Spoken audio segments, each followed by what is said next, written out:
recording. We are recording, I don't think. Can you hear us?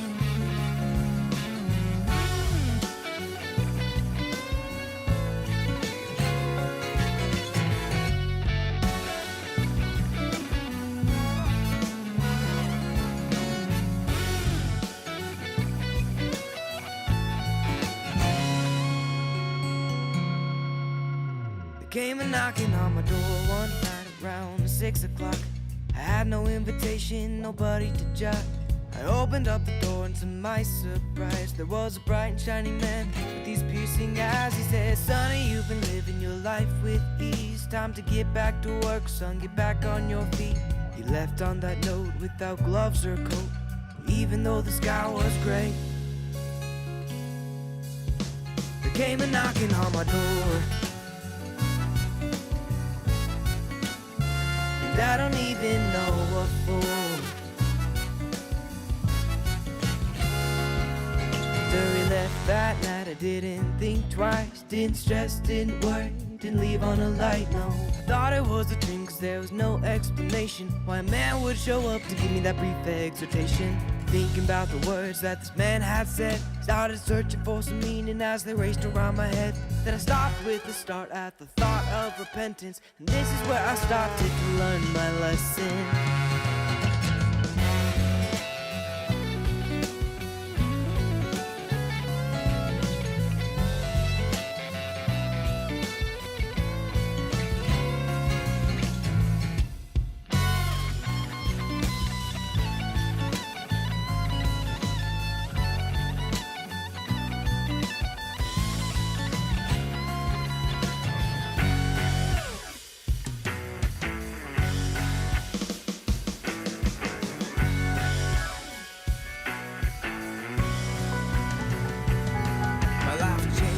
So many ways, started working, started earning, got a job, making minimum wage. Now I praise the Lord for the life that he gave, for the pain and all the suffering, for my soul that he saved. Now I'm walking around, talking aloud, preaching the town. I don't know if they'll listen, but I won't step down now. Whoa, whoa, there came a knocking on my door.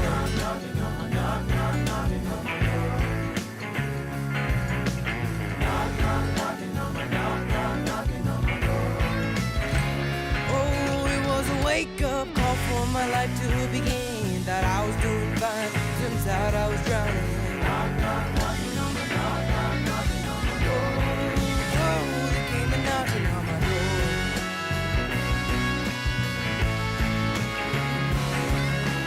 Knocking on my door.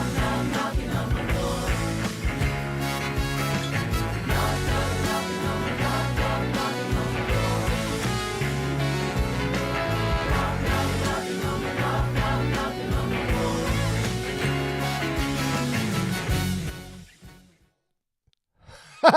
Yes, it did. Hey, everybody. Morning. So if you were with us last week, you noticed that we went live and didn't realize we were live. Yeah. Now, I cut that out, so some of you may not notice it. Anyway, something happened with my software here, and it went bonkers. So anyway, we were supposed to get the climax. So you need to go listen to Knocking on My Door by Gabe. There's a link in the show notes anyway. Welcome, everybody. Welcome, Gabe. Thank you. Welcome back. Yep. We've got a few guys on here already. David Bickert fan says, "Congratulations, Gabe, on your upcoming marriage. All glory be to Christ our King." Thank you. This will be a fascinating chat, but I'll have to watch it later on. Thank you both for doing these live streams. Dale says, "We are looking festive." Indeed. This is... We try. It looks like a postcard, doesn't it? Yeah, it does. It's Looks nice like a one. green screen. We found that out on the first time we did this up here. Yes. Looked like a green screen. It's not a green screen. It's our living room. David Bickerfan also says, "Cool guitar parts on the tune." You like that tune? Ken says, "Good morning, brothers. Awesome song." I'm working. Unfortunately, I'll have to watch it later. David Bickerfan says, "Merry Christmas, Gabe. And we Merry may not see you till the new year." Ken says, "Very cool guitar solos." Yeah, so this will be it for Gabe until after he is a married man. Yeah. See, I've got a wedding ring on. Next time you see him, he will have a wedding ring on. What do you think about that, man? I don't know. All good things, but a lot to... I don't know. I don't think it's really hit me yet. And I was talking to Adley, my brother-in-law, he said it didn't really hit until right there. Yeah. So I don't know. I'm feeling great. I'm very excited, but I don't think it's really settled in that I'm getting married. Yeah. Well, you're young. Yeah. Are you tired of hearing that yet? Well, yeah, just a little bit, but it's like I am by like cultural standards, so I'm not denying it. I don't think that that's as big of a deal as a lot of people think it is. Yeah. Yeah. Let's put it that way. It used to be, and Sure. ages passed that you'd be about average in terms of age getting married, and now it's dragging on. And we both know a lot of frustrated people, men and women, who wish there was someone on the horizon, kind of thing. Yeah. So good on you for doing this so early. Sorry, just catching some comments here. Jenny Bates jumps on and says, "Love your music, Gabe." Thanks, Jenny. Dale says, "Did Gabe trim the mane in anticipation of the wedding?" I did. Yeah, and it was trimmed a little further than I intended it to. I didn't want to lose all the curls. Brooklyn, my fiance, didn't want me to lose all the curls, but they're all gone. It'll be really easy to style for the wedding though, so I think it was a good idea. Well, I mean, until you got it cut, I don't think I ever saw you without a hat, because the front would just kind of hang down. And Yeah. You guys have not seen it at its longest, I don't think. It was it was long. Anyway, Yeah. yes, he did. He's ready. Yep. There's time. So, you're ready to get married. I believe it. You believe it. Why? Ooh, that is a good question. I think a lot of it just comes with preparation. I've had a lifetime of preparation. It feels like it wasn't, just the premarital counseling that I was like, okay, now I'm good to go. It was well before that, just having a good example in the home to look up to and to learn from. So I had already seen a picture of what I wanted for my whole life, so nothing was new. And then just in the fellowship, that we're a part of, there's a lot of strong marriages in there. And there are a lot of strong men. So it's been just a good year or so of just really good advice and people to look up to. And I feel like I just have a ton of good examples in my life, who I'm not saying I got it all figured out. I think I have a great foundation, but I know that with these people around me, like, everything is going to be great. And I'm excited to get in it and learn things and find all the things that I don't have figured out. But then I'm very confident that the Lord has blessed me with the people that I need to figure everything out. And it's all going to be good. But I think the foundation of that is just having a good example to reflect and to learn from and to have that whole image to look forward to.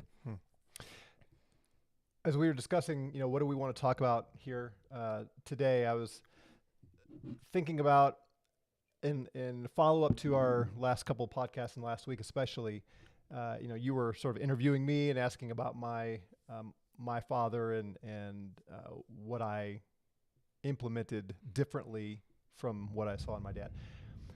I was putting that together with some of the conversations I've had with other people, and I thought, for you who are fathers especially, who have unmarried sons, I really want to communicate to you, and hear not only from me, but from Gabe's perspective as well, how important it is that you set that example and that you're intentional in speaking to your sons about this.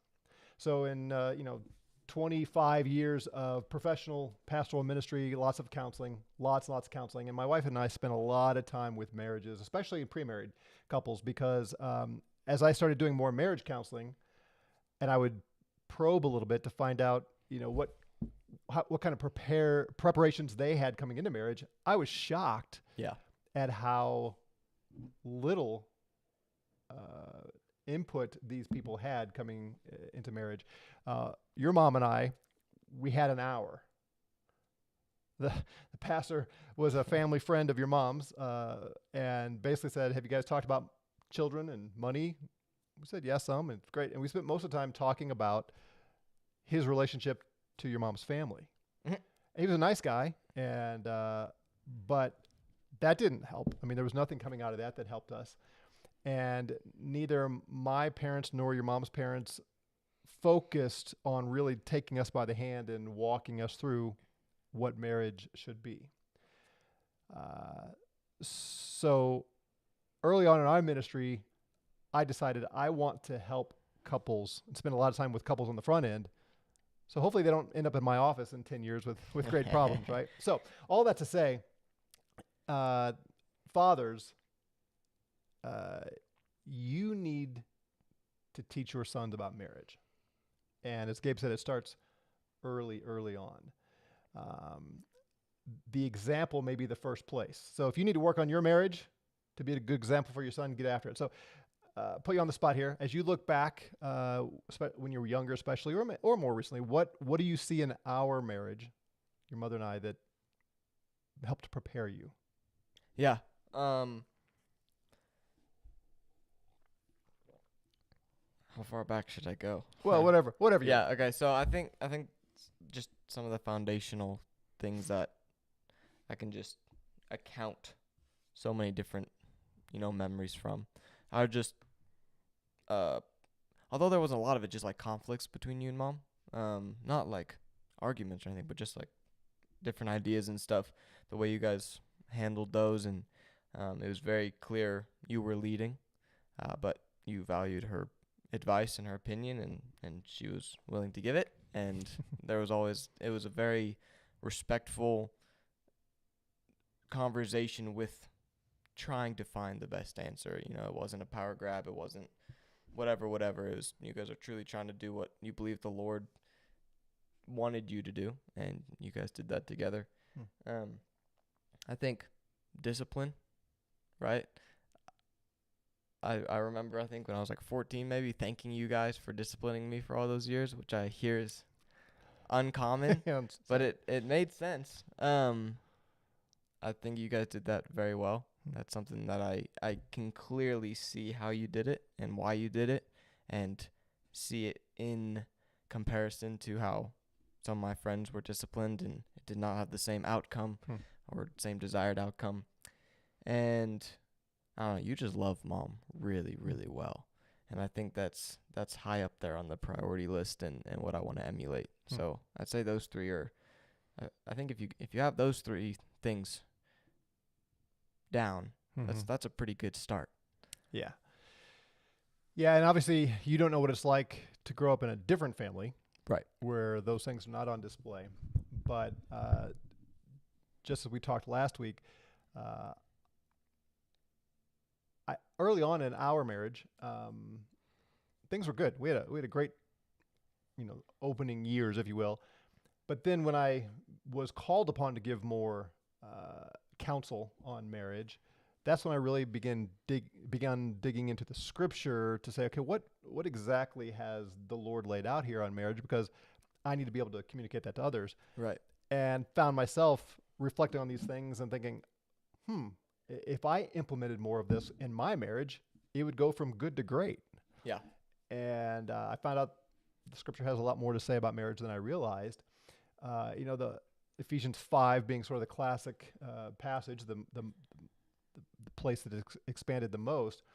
And I don't remember if we discussed this last week. I don't think we did. Your grandfather, I think I made the statement, he, in terms of loving others, loving Christ, he's the greatest man I've ever known.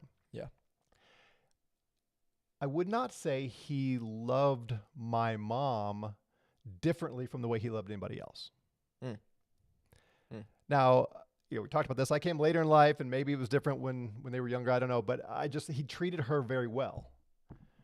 But one of the things that I had to learn from, as I read the scripture and realized, wait, Christ cherishes his bride, and that is the model given to us as men to cherish our bride.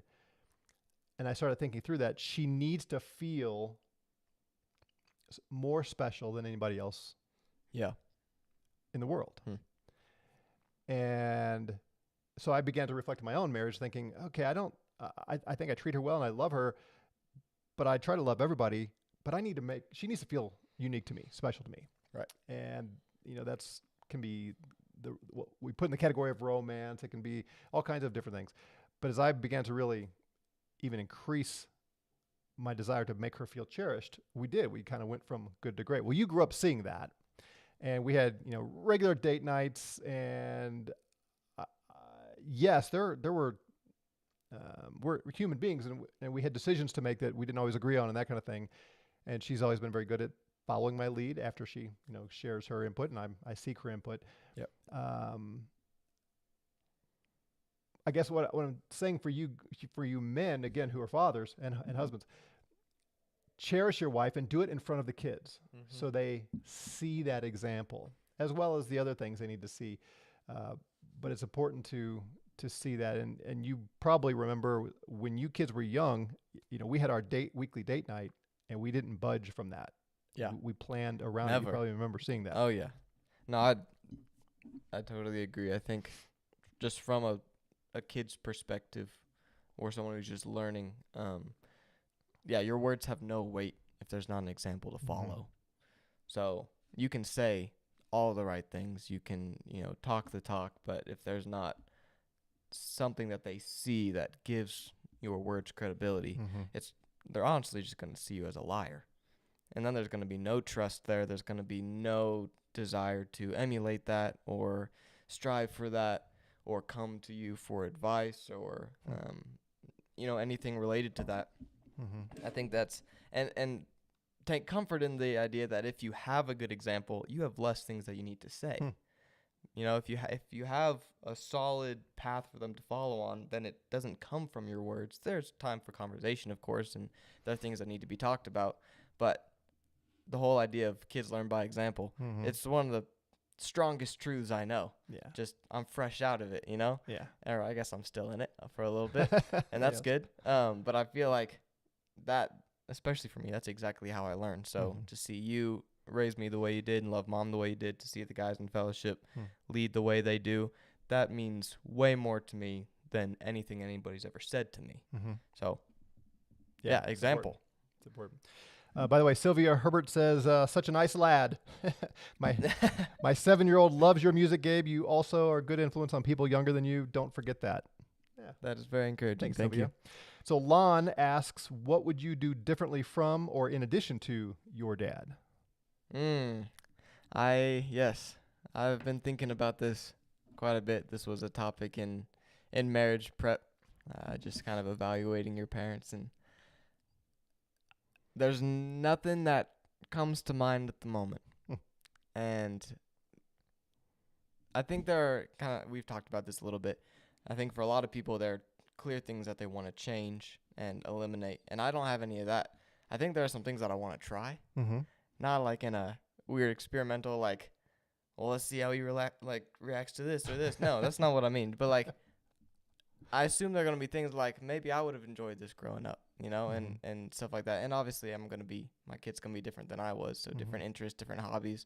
I'm going to have to navigate that potentially a little differently, only because we had very similar hobbies growing up. So if my kid has completely different hobbies, I'm going to have to figure out how to navigate that and learn those things. Yeah, if you like soccer, I mean, that's not our thing. That's going to be Brooklyn side of things, so that'll be you might have to learn something about test my patience.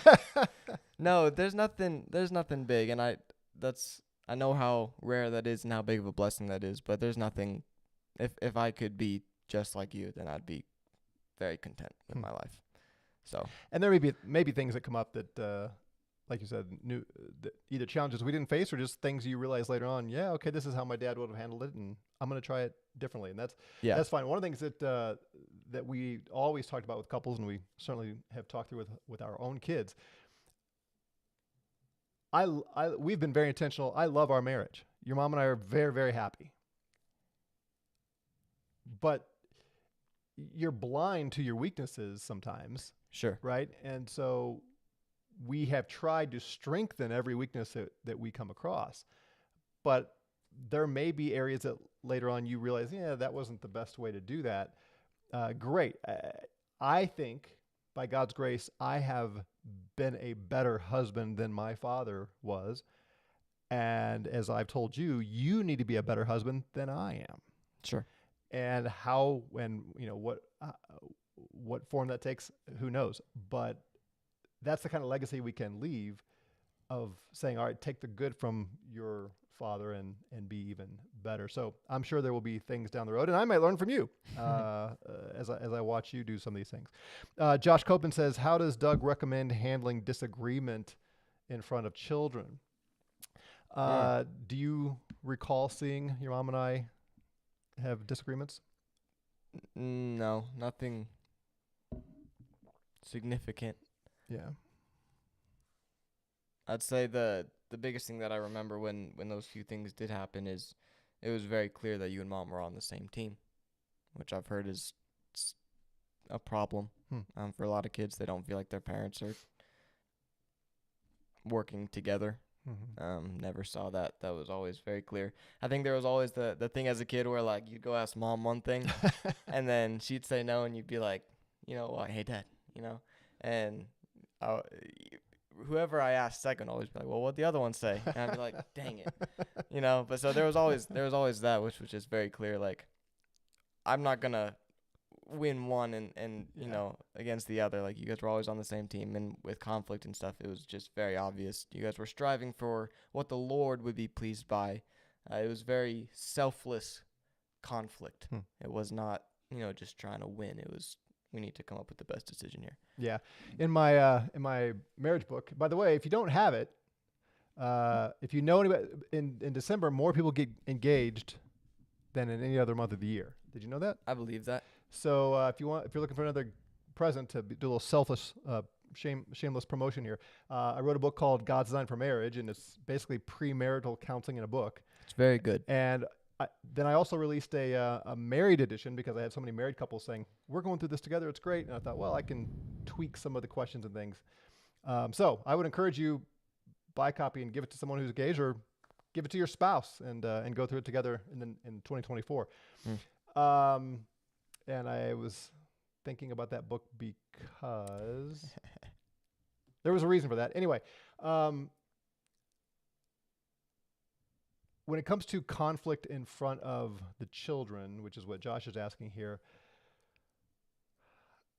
Oh, I know I brought up the book. So there's a chapter on there, The Only Marriage Problem. There's only one marriage problem. It's not communication. You've been told by the gurus and go to the seminars and they tell you if you could just learn to communicate better, that is not your problem. What is the one marriage problem, Gabe? Selfishness. That's right. It's sin, and specifically the sin of selfishness. When there is conflict and disagreement, if you can keep from becoming selfish in that moment, then it doesn't cross over into the big fights and that kind of thing. Now it's hard, right? And you're going to find out. You guys are in the pre-married stage where you're putting your best foot forward, and it's you start letting out a little bit of the selfishness down then, but the temptations are stronger after you're married because you've already got her. She's already got you, and so it's easy to put your guard down, so to speak. And so you got to constantly be fighting that. But in a nutshell, my view has been, and our view was, kids need to learn how to deal with disagreement and conflict, and need to learn that just because two people are in disagreement does not mean they don't love each other. Right. So we did not run and hide every time we had a conflict. What I was always gauging is if this is crossing the line, if the heat's getting turned up a little bit too much, where it's going to leave a mark on the kids that we don't want them to see, and where they won't be able to process and realize mom and dad still love each other, then I would cool things down, or we'd go in the other room or whatever. But we did have some disagreements in front of you, especially as you got older. And we wanted to model that. And I, a few times would have to acknowledge to you kids, like, I lost my patience with your mom or whatever.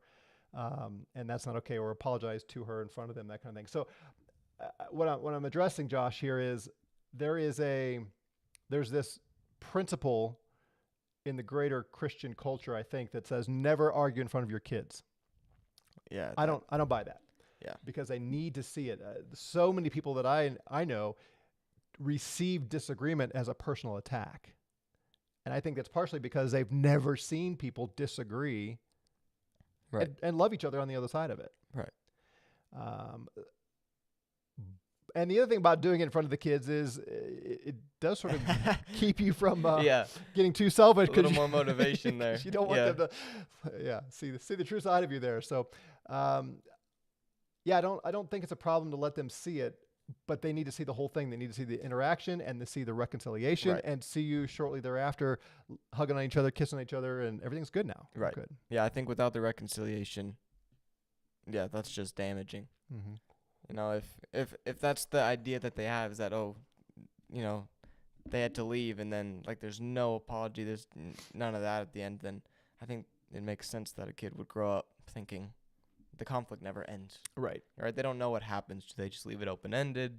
Is there ever any kind of, resolution to it? I think, that's super important. And you guys did that a lot now that I think about it. Yeah, that's good. Yeah. Yeah, that was all essential.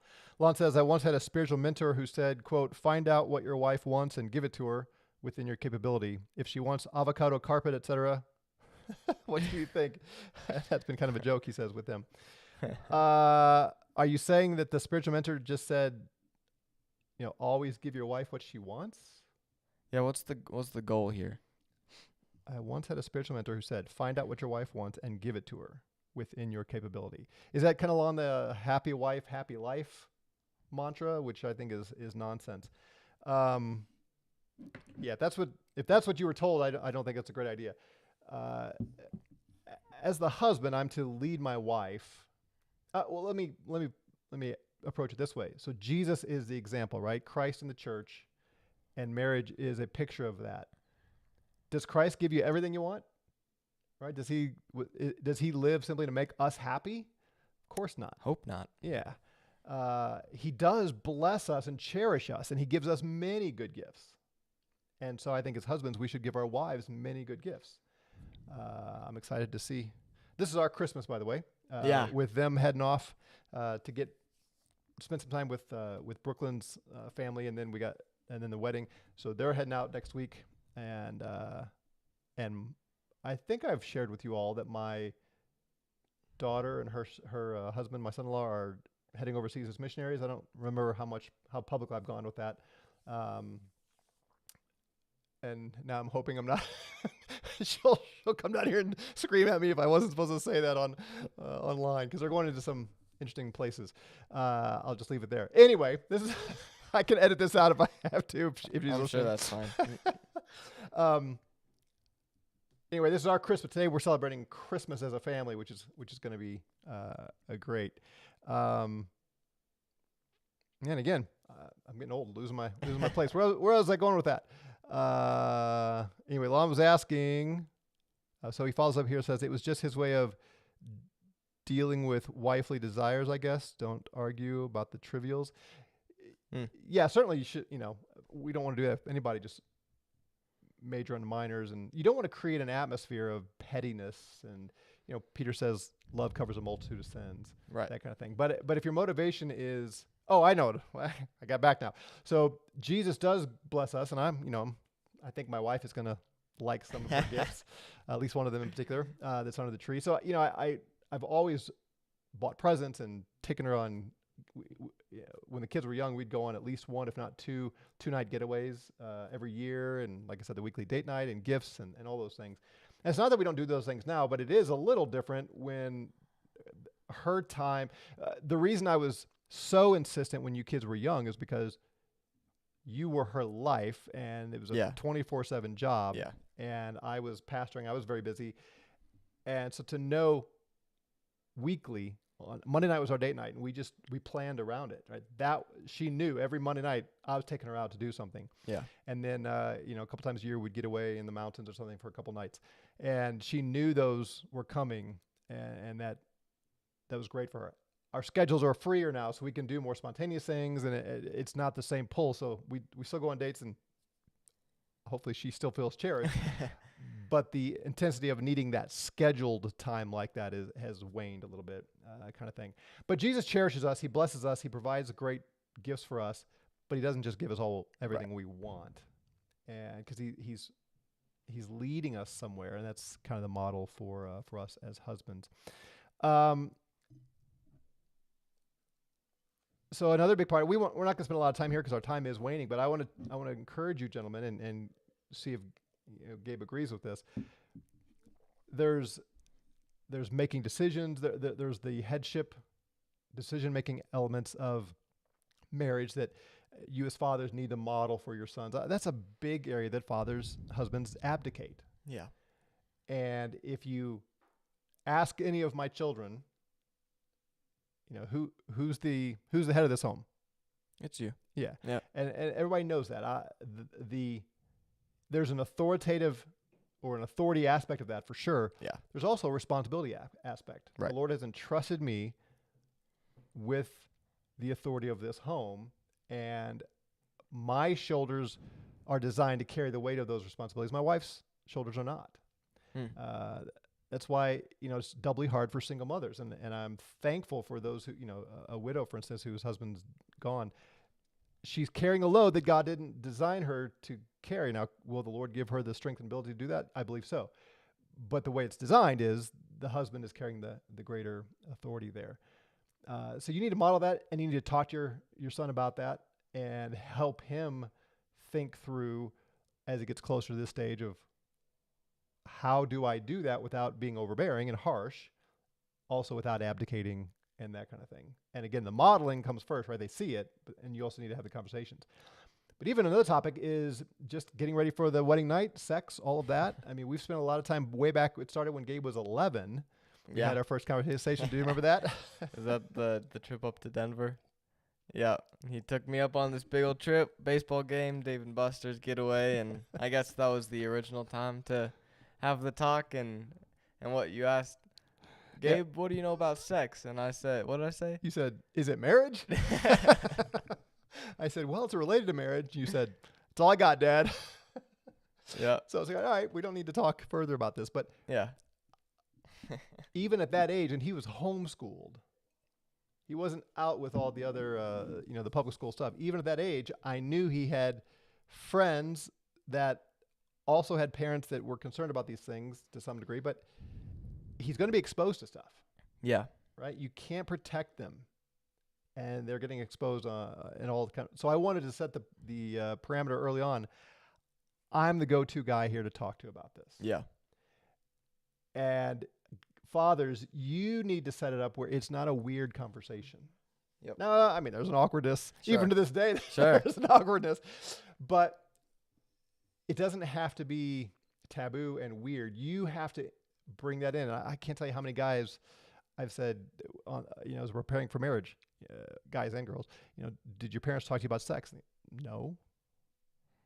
What do you know and where'd you learn it? Friends, books, internet, whatever. That's the last place Sex you want ed people. class. Yeah, last place you want people. So guys, you need to have that. And your sons, as they head into their wedding night, they don't have a clue what they're doing, hopefully. And what better person is there to talk through this with than with their dad? I mean, would you agree? Yeah, I don't know who else I would have talked to about it. It just didn't really make sense. It's I like the phrase they use a lot is private but not secret, which I think is a great thing to probably ponder a little bit and see how you can apply that. If it's taboo, you're kind of setting them up for failure at that point. Like, it's just going to cause a lot of issues, and especially if him and his future wife neither had, were talked about it, then he can't even lead her in that. Mm-hmm. So that's just going to cause a lot of immediate frustration and confusion right out of the gate, and probably a lot of resentment towards you for not explaining these things and walking him through it. So I think it's absolutely necessary that the father takes that responsibility and talks about those things. And would you agree that, there's always somewhat of an awkwardness, I guess, with this topic, but maybe do you feel that? Not really, and I think it's probably just because we've talked about it. So I mean, there was always it wasn't a common conversation in the house, but it wasn't a taboo conversation around the house, and we'd always see you and Mom, flirting around and stuff, and we always knew when you guys were going upstairs, and we knew what to expect was going on up there, and that was not. Now your mom's gonna blush. That wasn't like that. That was really necessary, I think, for all of us, and me and my sisters to. I think we benefit a lot from that. It's something that we're excited about and looking forward to. It's not something that's like, yeah, super taboo and like, what is this? Is this even good? It was always very clear this is a good thing. Mm-hmm. You would always say sex is good, sin is bad. Mm-hmm. So it was never at least for us, there's never going to be a conflict of like, is this really okay? Like, no, like that was always a clear image. Like, yes, this is a good thing. You should be doing it when you're married, right? That's where the sin steps in, is when you're doing it outside of marriage. Right. And I think there's a mentality that is portrayed from the parents to the kids where it's so taboo that a kid, it's just going to feel wrong. Mm-hmm. Even when it's not wrong. Even when they're married, there's still going to be this hesitancy of like, is this really okay? Because I've never been talked about it. All I've heard is it's bad, don't do it. When it should be, like you always say, wait. So, yeah, I think it's an important thing, at least so I've heard, right? I'm about to find that out. But I think it makes a lot of sense to me how important it would be for it to be a comfortable conversation to the extent that it can be, and it needs to be with the dad, because that's the most trustworthy person, and he's going to, I mean, you gave me a right picture of it, a biblical picture of it, rather than the school system, for instance, which, yeah, we could talk about that for a long time, but they are not doing it well. Yeah, they can't. And getting back to what you said earlier, the example is so important. Again, some marriages, some couples, I think, are hesitant to show affection and flirting and kissing and touching in front of the kids, and I think just the opposite needs to be the case. They need to see this as the natural part of marriage. If you don't do that, kids see it elsewhere, especially movies, media, and usually between people who are not married. Right. And so what's the implied message there? This is for the sinful relationships. This is for the unmarried. Right. But when you get married, the classic stereotype of all that goes away. Well, it only goes away if you as husbands let it go away. And if you keep that fire burning, your wife will respond, and then your kids see this is what marriage is supposed to be. And the world gets us all backwards. They pursue all the fun and romance before the wedding, right? And then it just settles into this boring life afterward. And as I've told you kids all along, before the wedding, your predominant posture is you're evaluating. Is this the person I'm willing to commit to for the rest of my life? Now, there's going to be plenty of dating and romance, whatever, but you really have to say, okay, this is a big-time commitment before the Lord. Am I willing to do that with this person? After the wedding day, you're supposed to dispense with the evaluation and enjoy the relationship. Right. And so the flirting, the romance, and the sex, all that needs to ramp up to 11 at that point. And I think it's pretty clear that if there's a level of romance and stuff like that before, like you're not going to be evaluating, at least clearly. Yeah. Right. So I think that's very true. The last thing I was going to bring up is just talking about example, especially for fathers who maybe didn't have the great example. I think kind of like, the best way to help your kids with this is to make sure that your marriage is where it needs to be. I think the relationship between Christ and the church needs to be studied first, though, because that is our greatest example for everything. And your marriage can't be a good picture of that if you don't know what you're trying to, reflect. So I think it needs to start there, and then that will play into your marriage, which will then play into your fathering, because your son will learn from that. But it has to start there, and we have the perfect example. Right. So that's awesome, right? We don't have to worry about whether or not we had the perfect on earth fatherly example. We have the perfect example through our Heavenly Father, and that's the one that matters more than any of them, right? That's the one we're going to be judged on. That's the one that we're going to be evaluated by. It's not, I'm trying to be my dad, which is a goal of mine, but it's not the goal that, God has put before me. It's, I need to strive to be after his son and how he led the church, and then I need to lead my wife accordingly. And a father plays a huge role into that, of showing a world not worldly, but a worldly example of what that looks like. But it has to start with trying to reflect Christ in the church. Our time has flown by here. Let me just give one more exhortation here. Fathers, you also need to be coming alongside your sons in helping him choose a spouse. Now, at the end of the day, it's his choice, right? But we had conversations along the way. Oh, yeah. And I've been doing this for 31 plus years. Imagine him going to his friends and saying, hey, do you think I should marry this girl? His unmarried friends, like, what do they know about marriage? Yeah.